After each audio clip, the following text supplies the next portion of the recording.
بيرجع تاني سواق التاكسي لجوانجو بعد ما هرب منها خوفا على حياته، وبعد ما بيتفاجئ بجهل مجتمعه التام بالمآسي اللي عانى منها الطلبة في جوانجو بفضل التغييب الإعلامي. 대학생들 서울서 몰려하고 정말 겁나게 해보는 바람에 애꿎은 군이 말면 죽었다. 수혜도 나왔구만. 그랬더니 그냥 대학생이 아니라 순 빨갱이를 하나요. بيكدبوا الصدق أما الكذب يتصدق يا ليلة طول بكرة تلقى الفجر بيشقشق. طلبة جوانجو الواقفين على خط النار أمام رصاص الجيش الكوري والشرطة الكورية الجنوبية، اللي للأسف رغم كل تضحياتهم إلا أنهم فشلوا أيضا في إسقاط الدكتاتور المنقض على السلطة رئيس المخابرات الحربية السابق والرئيس الحالي شون دو هوان، واللي جه خلفا لزميله المنقلب على الديمقراطية بارك تشون هي، واللي شفنا في الحلقة اللي فاتت دوره في عمل نهضة صناعية كبيرة في كوريا الجنوبية، ولكن على جانب آخر دوره أيضا في ترسيخ الدكتاتورية والحكم العسكري وقتل الحياة السياسية.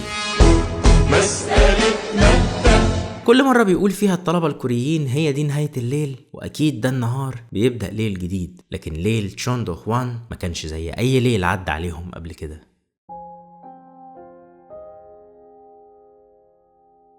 لما الشتاء يدق البيبان أغنية بتشتغل على الراديو بيطلبها أحد القتلة المتسلسلين اللي بيستهدفوا البنات، ضحية ورا التانية، وفشلت كل محاولات الشرطة الكورية في إيجاد هذا القاتل اللي بيكون في قرية صغيرة أهلها آمنين، وحتى البوليس اللي موجود هناك ما بيكونش عنده أي خبرة في التعامل مع القضايا اللي شبه كده، فبيضطر المسؤولين إنهم يبعتوا كمان ضابط من العاصمة سيول عشان يساعد فريق التحقيق الموجود في القرية. 저 이게 서울에서 반가워. 그쪽 연락 받았어. ولكن في رأيي Memories of Murder مش فيلم بيحكي قصة جريمة أو قاتل متسلسل. Memories of Murder بيرسم لنا ملامح كوريا الجنوبية إبان الحكم العسكري الديكتاتوري. بيرسم لنا بونج جون هو نفس مخرج باراسايت الشخصية الكورية الجنوبية المقهورة وقليلة الحيلة جدا أمام الأسئلة الصعبة اللي بتيجي من بره المنهج. بنشوف من خلال شخصية الضابط اللي بيحقق في جريمة القتل امتداد نفس الغباء والكسل الكوري الجنوبي اللي كان عند بطل فيلم هاوس ميد، كسلان في كل شيء حتى أثناء ممارسته للجنس. في الشارع أسد.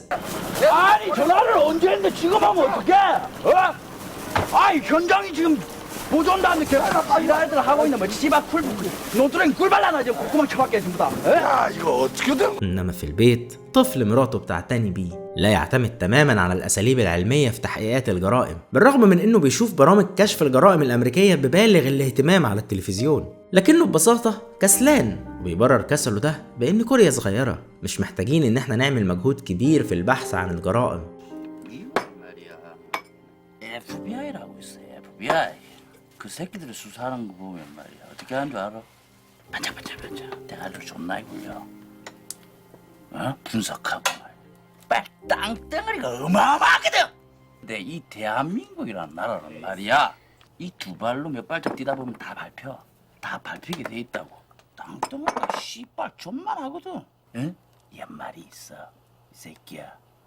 너처럼 잔대가리 굴리는 새끼는 저 미국 가 이 새끼야. 미국 가서.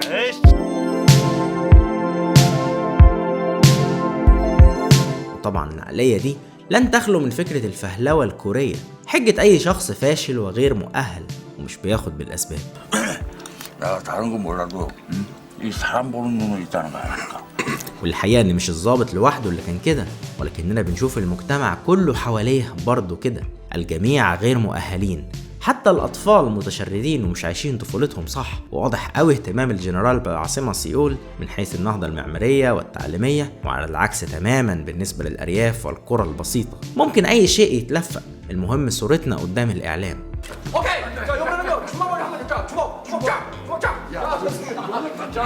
وخصوصا لو كان حب واهتمام الناس برئيس الجمهورية.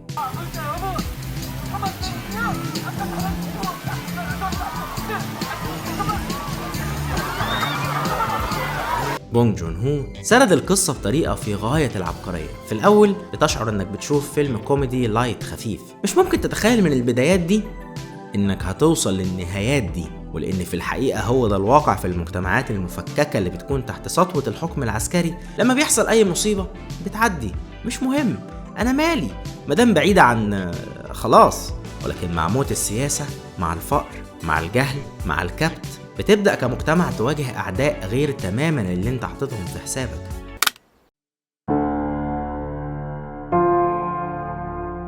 العدو ما بيبقاش كوريا الشمالية أو إسرائيل أو أي تهديد خارجي.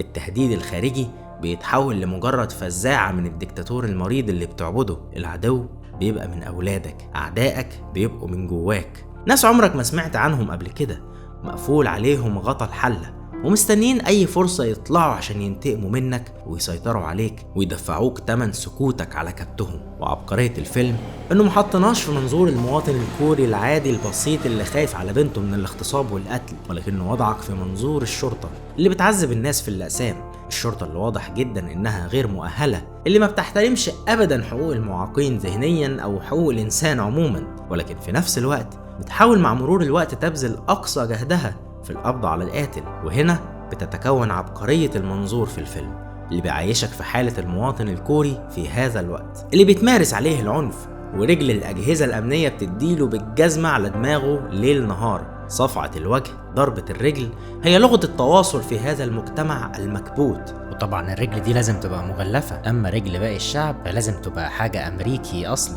아직 하다가 내 나이키 하나 사왔어. 아이 우리 이런 걸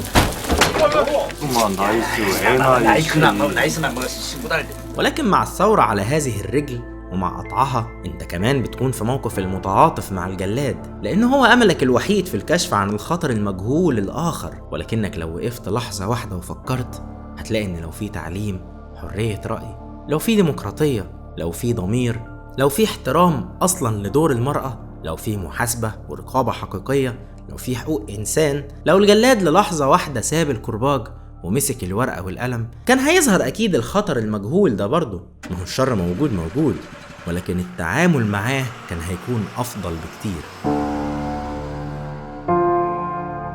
كوريا الحالية مثلا اللي أخذت بأسباب النجاح وتخلت عن الفهلوة الكورية، كانت من أول البلاد اللي قدرت تقضي على الكورونا تقريبا في شهرين، واللي كان برضه خطر مجهول وقاتل بفضل النظام والتكنولوجيا والتطور الرهيب اللي حصل بعد تخلصها من الحكم العسكري. أما في الثمانينات ما كانش في حد أصلا فاضي من قوات الشرطة إنه يهتم بأرواح الناس، الأهم كان تأمين كرسي الحكم وقمع المظاهرات. 여보세요. 제가 집행할게요. 저 반장님, 병력장은요? 나머지 병력 한 명도 없단다. 전경들 시위 진압하러 수원시내 다 나와 부탁하네요, 막.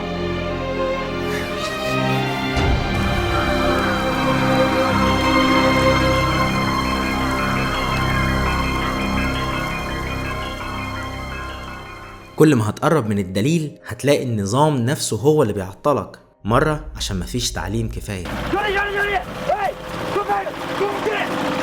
مرة عشان الميزانية بتاعت الشرطة مش موجهة إلا للتسليح للأمن المركزي، لكن إنك تجيب جهاز يحلل ال DNA بتاع القاتل، لا لازم العينة تروح أمريكا الأول وبعدين ترجع ونشوف ال DNA ده بتاعه ولا لا. 그야말로 정말 확실한 물증이죠. 근데 문제는 아직 우리나라에 이 분석 장비가 도입이 안 돼 있어 유전자 분석을 할 수가 없어요.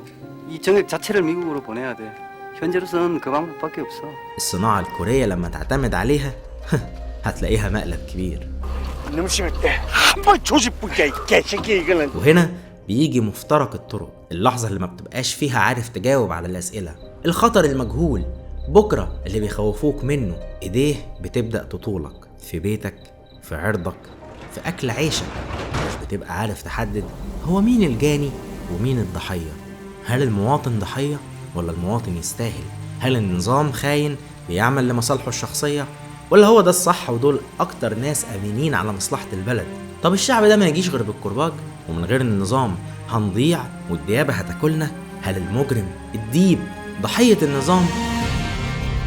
هل النظام ضحية النظام العالمي والظروف العالمية؟ هل لو أسقطنا النظام هنبقى أحسن ولا هيجي كالعادة نظام أسوأ؟ ما احنا أسقطنا اللي قبله، وصلنا لإيه غير نتيجة أسوأ؟ وإيه هو النظام ده أصلا؟ بيبدأ منين وبينتهي منين؟ وهل لو انتهى النظام هتبدأ الفوضى؟ نبقى قطيع ولا نثور؟ ومين الديب اللي هنثور عليه بالظبط؟ الديب الكبير ولا الديب الصغير؟ ولا هنثور على أنفسنا أولا؟ التغيير بيبدأ من تحت ولا من فوق؟ هل ربنا معانا وشايفنا ولا احنا مغضوب علينا؟ أسئلة ملهاش إجابات وملهاش بدايات وملهاش نهايات، وللأسف مع قطر الحياة اللي بيدهس أمامه أي شيء كل المعالم بتروح، كل الحقائق بتموت، والفهلوة ما بيبقاش ليها مكان. طب 해보라니까.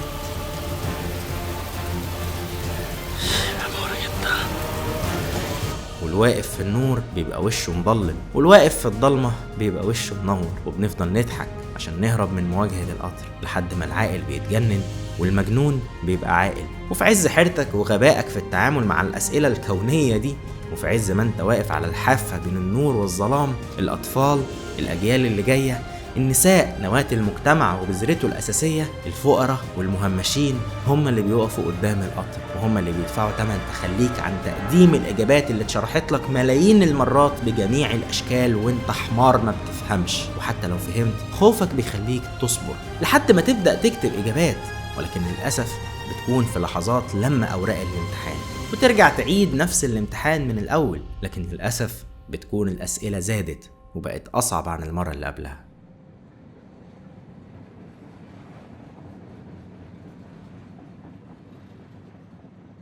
네, 안녕하세요. 이제 얼마 전에 전두환 전 대통령께서 이제 돌아가셨다는 소식 들으셨나요? 들었죠. 예, 들었습니다.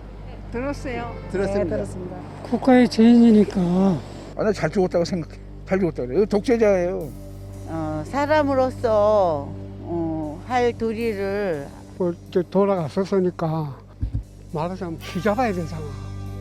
가만히 있으면 막 이렇게 저렇게 니달다 내서 하는데 좀 강제력은 있는데 어쨌든 전두환이가 그때 휘잡았다고.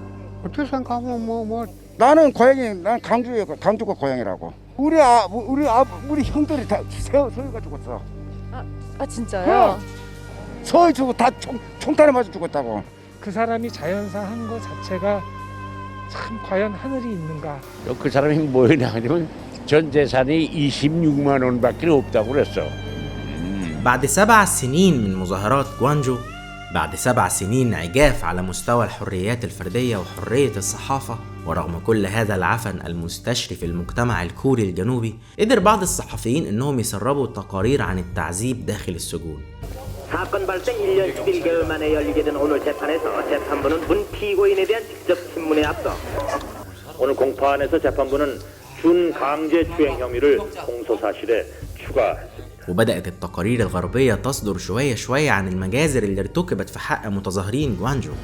그 해외 그 특파원들이 우리나라 사람 기자들은 그때는 막 통제를 하니까 군사 정권이기 때문에.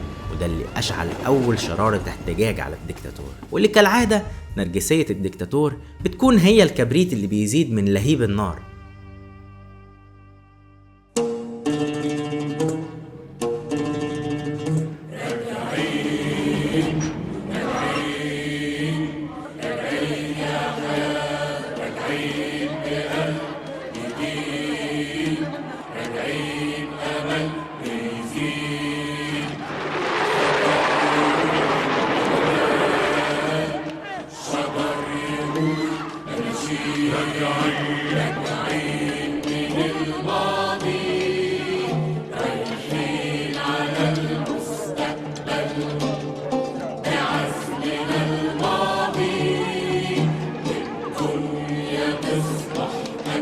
قمع أول مظاهرة اتسبب في وجود مظاهرة تانية، وقمعها اتسبب في وجود مظاهرة تالتة، وقمعها اتسبب في وجود مظاهرة رابعة. كل مدرسة أو مصنع أو جامعة أو نقابة كان بيعدي عليها أي مظاهرة كان الكل بينضم ليها، إلى أن وجد الدكتاتور وجنوده إنهم مهما استنفذوا من ذخيرة لقتل الناس لا مفر إن الناس أكتر هم اللي هيموتوا. وماما أمريكا كالعادة أيضا بتدرك ده، وكالعادة بتتخلى عن الدكتاتور اللي سندته وسلحته ونغنغته.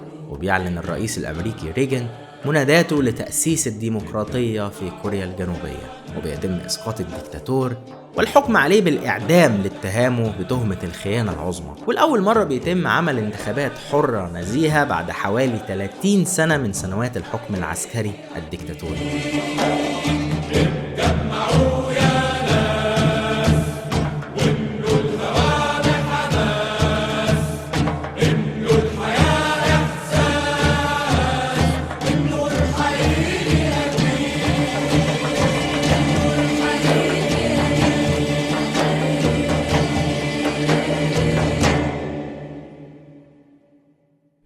ولكن للأسف ايه يا عم لسه في للأسف؟ حبيبي الأسف ما بيخلصش.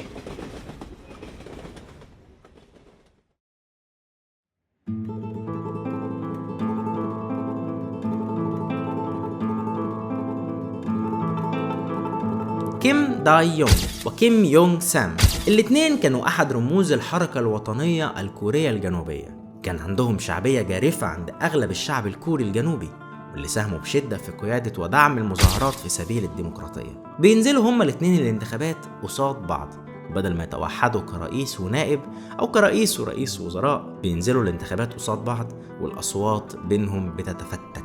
وبيفوز رئيس الوزراء السابق في عصر تشون دو هوان اللي قامت عليه الثورة، رجل الدولة رو تاي وو، اللي قدر يفوز بالانتخابات ويصبح الرئيس الكوري الجنوبي المنتخب الشرعي الجديد بعد دعم كبير جدا من رجال الأعمال والسياسيين، اللي كان سقوط تشون دو هوان هيفضح موبقاتهم. وبالرغم من ان رو تاي وو كان سمعته انه راجل نظيف الى حد ما، وكان مش راضي عن رئيسه الدكتاتور السابق ودايما على خلاف معاه، ولكنه بيبقى واحد من قلب النظام، من قلب الدولة الكورية الجنوبية العميقة.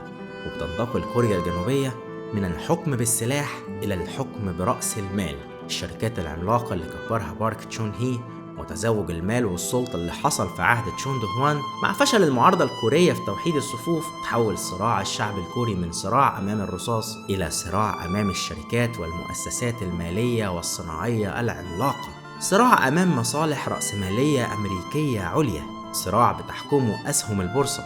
ومقاومتك له هتكون انت أول متضرر منه، لأنه هينعكس على حياتك الاجتماعية بشكل مباشر.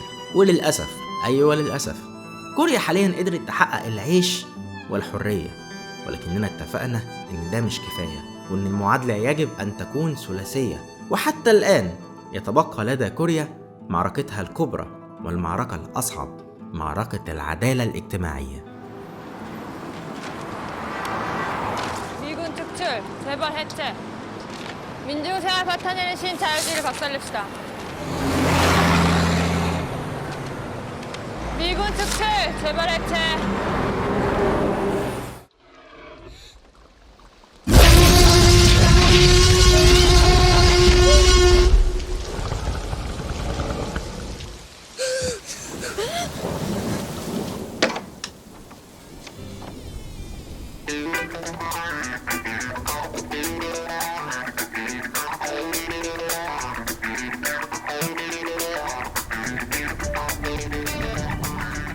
في بداية التسعينات ديناصورات هوليوود والميديا الأمريكية بتطلع تاكل الأخضر واليابس. جوراسيك بارك اللي اتكلف 63 مليون دولار، إيراداته بتكسر حاجز المليار دولار، وده اللي بيخلي حيتان الصناعة الكورية سامسونج، هيونداي، دايو أو تكتل عائلة تشيبل يحسوا بإحباط وغباء شديد، لأن الفيلم ده لوحده إيراداته كانت أكتر من إيرادات شركة هيونداي في نفس العام. يعني إحنا نعمل مصانع ونجيب عمال وفي الآخر فيلم سينما يكسب أكتر مننا؟ لا لا لا لا لا، اديها سينما. احنا انحبسنا وهسهسنا، احنا تغميس اتغمسنا، احنا انحبسنا وهسهسنا، احنا تغميس اتغمسنا، احنا امتحان ابو فاطسنا اكبر طراوه. سامسونج واصحابها تقريبا كان عندهم كل حاجه، كاميرات تصوير وشاشات عرض جباره، فلوس كتير للانتاج، شبكات دعايه واعلان، وبداوا على استحياء يعملوا رومانتك كوميديز. ماريج ستوري كالعاده زي ما عملنا في الصناعه، هنقلد الامريكان لحد ما نفهم الشغلانه وبعدين نخش السوق بتقلنا، ما هي السينما ايه صناعه برضه. وفي الوقت ده كان كيم يونغ سام المناضل القديم بتاع زمان كسب أخيرا انتخابات الرئاسة، ولكنه بدأ يدفع ثمن فساد الأنظمة العسكرية اللي كانت قبله. بعض الكباري والمباني بتاعت تشون دو هوان بدأت تنهار، لأن ببساطة ما كانش فيه وقتها رقابة حقيقية وإشراف على البناء. ولكن مش مهم، إحنا دلوقتي قوة اقتصادية وصناعية عظيمة، وعندنا فصل للسلطات. ده حتى رو تاي وو اللي لسه سايب الرئاسة بعد ما سقط في الانتخابات، القضاء قدر يثبت إنه هو كمان فاسد، وشرف جنب أخوه المخلوع تشون دو هوان. والسينما بتاعتنا بدأت تنجح واحدة واحدة، والصناعة بتاعتنا بتنافس ألمانيا واليابان. مين كان يصدق إن إحنا أخيرا نسدد ديوننا للأمريكان، والأول مرة عندنا رئيس مدني مش جنرال. أي نعم هو تحالف مع الجيش ورجال الأعمال شوية عشان يوصل للحكم، بس مش مهم، هي دي السياسة وألعابها. المهم عندنا دستور فيه تداول للسلطة، يعني حتى لو لعب بديله كلها 4 سنين، وادي الميدان موجود. اضحك بقى يا أخي، بكرة أحسن والله، وعقارب الساعة لن ترجع أبدا إلى الوراء. كوريا غريبة بتعمل حاجات انا شفت تلفزيون قد مشت كبريت.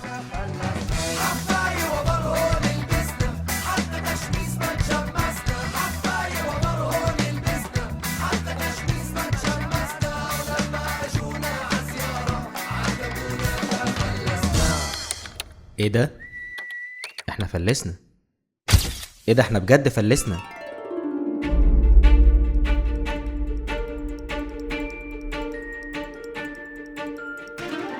انهيار الاتحاد السوفيتي في بداية التسعينات، غير انه القشة اللي قطمت ظهر كوريا الشمالية، ايوه بتاعت اطول واكبر دي، فاكرها؟ دخلوا في مجاعة وما بقوش لاقيين ياكلوا. لكن كمان كوريا الجنوبية هي واخواتها بتوع جنوب شرق اسيا كلهم نبهم من الصدمة جانب، رغم انهم كانوا مع المعسكر الامريكي. لكن مع سيطرة الولايات المتحدة على العالم كله لوحدها وانتصارها في الحرب الباردة، بدأ تأثير الفراشة يظهر في بداية التسعينات وضرب في وش الجميع في نهاية التسعينات. قيمة الدولار بتتعملق لأنه المنتصر في الحرب لوحده والطلب عليه بيزيد، وللأسف كان كل العملات الشرق آسيوية مربوطة بالدولار، فسعر شراء المواد وفاتورة التصنيع والتصدير زادت عليهم، فكان الضحية هم العمال اللي كانت بتتسرح بدون أي حقوق. ومع ظهور الصين كعملاق اقتصادي جديد عملته مش مربوطة بالدولار، تايلاند بتضطر إنها تعمل تعويم لعملتها، فبتنهار البورصة التايلاندية تاخد معاها جميع البورصات الشرق آسيوية بما فيها البورصة الكورية الجنوبية، اللي اكتشفنا وقتها بس ان هذه المعجزة الاقتصادية الكورية كانت مجرد فقاعة اقتصادية ومبنية على الاموال الساخنة، ناس حاطين فلوسهم عشان الفايدة العالية وخلاص. ولما كل المستثمرين الاجانب خافوا هربوا بفلوسهم، وانهار الاقتصاد الكوري الجنوبي تماما، ورجعت كوريا تاني للديون والشحاتة على ايد المناضل السابق كيم يونغ سام، اللي للأسف كان وقتها انصاع تماما للمؤسسات الرأسمالية الكبرى وخان ثقة الشعب الكوري فيه.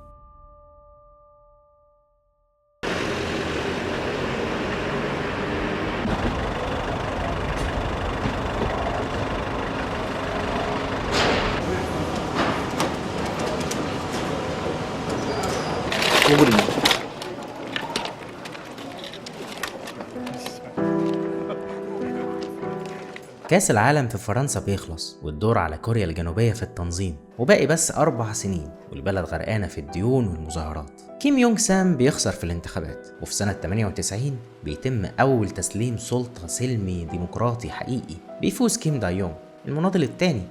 فاكرينه لما الأصوات اتفتتت في الانتخابات الأولانية؟ ومع نجاح التجربة الديمقراطية ومع الإحساس العام بأن المركب هتغرق بالكل بسبب الدين العام اللي ارتفع تماما، الفقير قبل الغني بيساعد كيم دايونغ وحكومته المنتخبة عشان يعدوا بالبلد من الأزمة المالية. 227 طن ذهب بيتبرع بيهم المواطنين الكوريين بدون مقابل للحكومة. السينما الكورية كمان بتبدأ تنجح على المستوى العالمي، وبيبدأ فعلا ميلاد الموجة الكورية السينمائية الجديدة مع عرض فيلم شيري، آخر فيلم من إنتاج سامسونج بسبب الأزمة المالية. طبعا شيري اتشاف عالميا أكتر من تايتانيك ذات نفسه، وعمل أرباح مهولة قدرت تساعد في حل الأزمة، وبدأت السينما الكورية تنافس الأمريكية لأول مرة وتهزمها. وبحلول الألفية الجديدة بتقدر كوريا تاني تسد ديونها للمرة التانية، وقبل ميعادها ب3 سنين كمان، في معجزة وتجربة ملهمة جدا. ولكن للأسف بعد انتهاء الأزمة بترجع ريما لعادتها القديمة، وبتكمل المؤسسات المالية الرأسمالية استغلالها للعمال، وبتشغلهم في ظروف غير آدمية تماما ولساعات عمل فوق الطبيعي، وده إن شغلتهم أصلا. والمرة دي كمان عندها حجة، بنعوض للبلد اللي خسرته في الأزمة المالية. وبتزيد أكتر وأكتر الفجوة بين الأغنياء والفقراء، وبيزيد أكتر وأكتر إحباط المواطن الكوري اللي تعود إنه خلاص كل ما هيدي أكتر عشان خاطر بلده برضه هترد عليه بالجزمة. 절 좀 살려주세요. 마누라 도망가고 애 새끼들 굶어 죽어가고 있어. 정말 왜 이러세요, pen 기사님? 아니 그렇게 말씀을 드렸잖아요. 이 집에가 일신정기의 청춘을 바친 놈입니다. 예!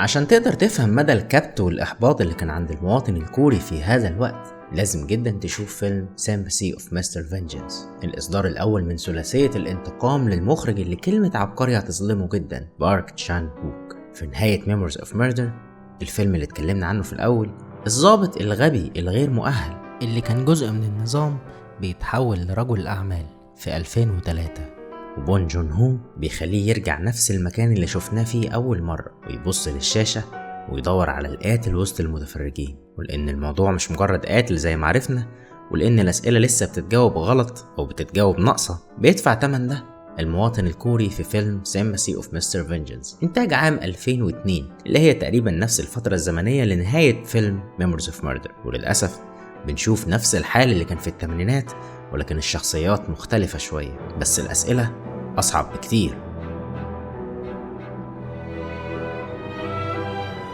البطل مش غبي، ولكنه طيب وأصم، ولكنه برضه مش قادر ينقذ جسد المرأة أخته اللي بتموت بسبب الفشل الكلوي، والمجتمع لسه مكبوت.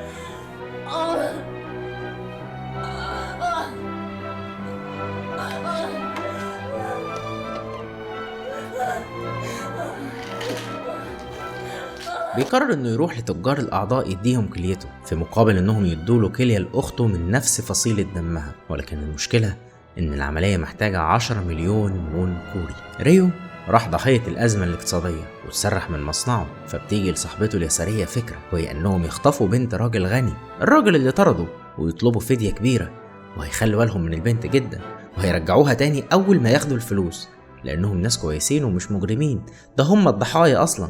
저 새끼지, 너 자른 게. 씨발, 저 차 한 대면 너 월급 10년은 주겠다. 하여튼 이래서 빨리 혁명이 일어나야 된다니까. والخطة للأسف ما بتمشيش زي ما هم خططوا، والجميع بيتحول لضحايا، وبتبدأ دايرة الانتقام اللي بيخسر فيها الجميع. 전기기 숫자로 시작했습니다. 이 불경기에 마누라도 떠나고. فيلم كوري واقعي قاسي جدا، ولكنك لو مش فاهم السياق الاجتماعي الكوري ممكن تمل جدا من اللقطات الطويلة اللي بلا أي داعي. بطنك هتتقلب وهتتأذي نفسيا جدا من كمية العنف اللي فيه، ولكن هو ده كان المطلوب. في Sympathy of Mr. Vengeance كل شيء في هذه البلد المغضوب عليها مزعج، حتى صوت الطبيعة.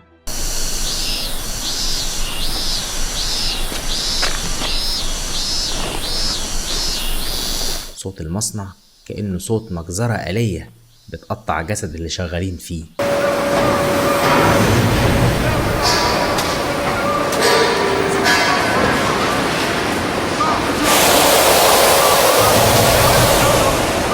لدرجة انك بتبدأ تحسد البطل لانه أصم. ديكورات البيوت، خرسانة المباني اللي استبدلت البيوت الخشب، كل شيء مشوه وفارغ من الداخل ومزعج. مفيش ضحية وجلاد. بارك تشون ووك خلى الجميع ضحايا، حطلك طرفي نقيض المجتمع الكوري الجنوبي في حلبة واحدة، ووريلك نتيجة انتقامهم من بعض، والنتيجة كانت موتهم وموت كل اللي حبوهم. والمصيبة ان مفيش حد فيهم في الأصل كان شرير. ريو كان طيب. 전 착한 사람입니다. 성실한 근로자죠. وكان عارف ان عدوه طيب. 너 착한 놈인 거 안다.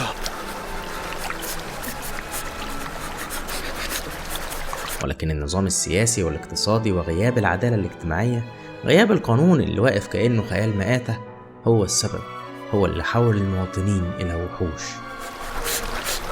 나 죽이는 거 이해하지?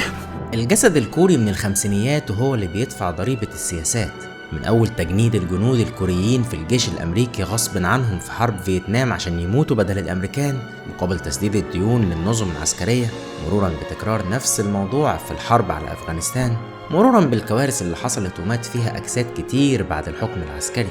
فالجسد في الفيلم مش بيكون له حرمة، والدم بيكون كتير ورخيص، إنما كمان المرأة جسديا ومعنويا كانت بتدفع الثمن من أيام الاحتلال الياباني، ولسه بتدفع الثمن. في Sympathy of Mr. Vengeance الشخصيات مش هم الخير والشر، الشخصيات هم الخير، ولكن النظام السياسي والاجتماعي هو القوة الشريرة اللي كأنها تكتب تصرفات الشخصيات دي وبترميهم في دايرة الانتقام، وبتقف تتفرج عليهم وتتسلى. وده اللي بتعبر لنا عنه الكاميرا العالية مع كل مشهد مؤسف. وبما ان القوة الشريرة دي مسيطرة على البلد وبتتغذى على أجساد المواطنين وبتزدهر اقتصاديا كل ما مواطن يتسفك دمه في الشارع، فأكيد الوطن ده ملوش مستقبل. وعشان كده كل الأطفال في ملحمة بارك تشون ووك الأولى ماتوا، لأن الوطن اللي بيبني ازدهاره على جثث ودماء وهدر كرامة أبنائه لا يمكن يكون له أي مستقبل مهما قالت الأرقام عكس كده. وده اللي بيحصل في كوريا من الستينيات مرورا بالثمانينات والتسعينات. كل ما أمل بيتولد بيموت، وكل جيل بيدفع حياته تمن للجيل اللي بعده، وبتستمر دايرة الانتقام الكورية على أمل إنها تنكسر في الألفينات.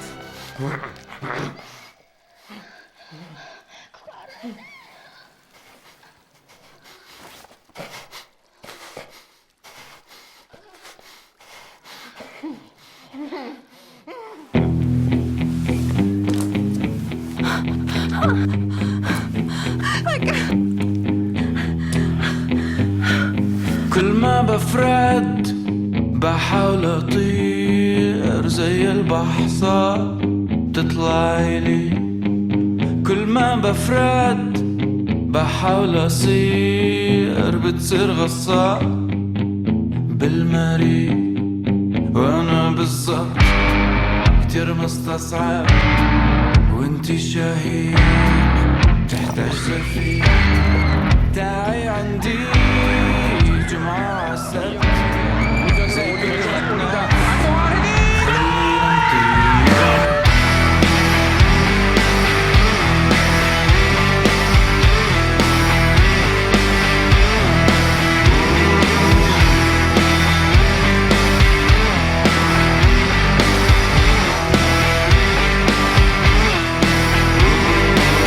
موضوع مش كبت. Let's make some حب، Let's make أطفال يا حب الحب. أنا كبرت كتير مستصعب، أنا بدي بات فيا وانتي.